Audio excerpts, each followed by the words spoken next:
Hello guys, good morning. Bali, update tayo sa nangyari dito sa renovation natin. Bali, ilang araw na tayong hindi naka-update. So, tingnan natin. Bali, nag-order pala ako ng graba at saka buhangin kasi kulang na. I think magbubuo sila ngayon ng poste.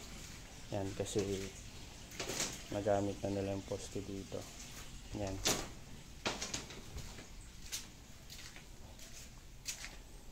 Bali,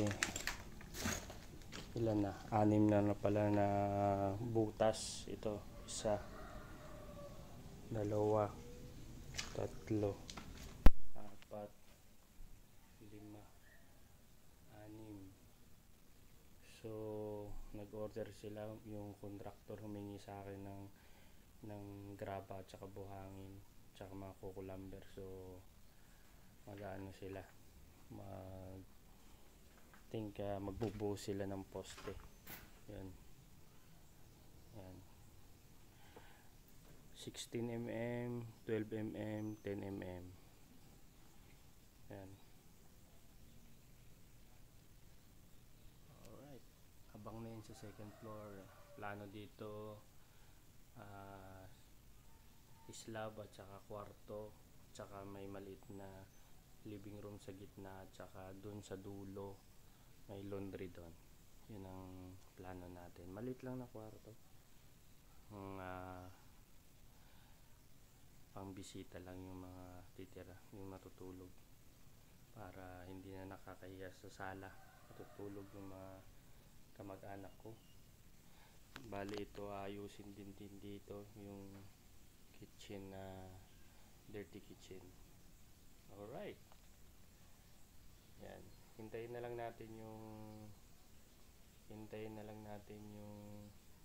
materyales, yung graba at saka buhangin at saka mga kukulamber. Maya nandito na yan. Alright. Yan yun naman. Malalaki yung bakal na yan. Abang nasa second floor yan. Yan. Alright. Tingnan mo naman doon sa kapitbahay. Hindi ako nagko-compare. Pero yung poste doon at saka yung bakal namin, talagang mamahal na mga materyales ngayon. Grabe. Yun. Alright. Sana makapagbuo sila hanggang poste. Ilagay na nila yung biga.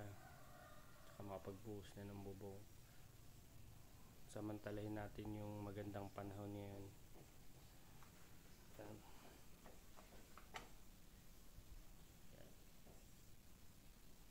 Alright. Yan. Dito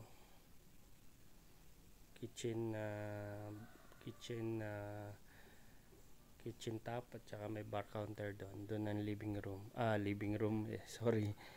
dining room. Alright, see you next time ulit. Thank you for watching.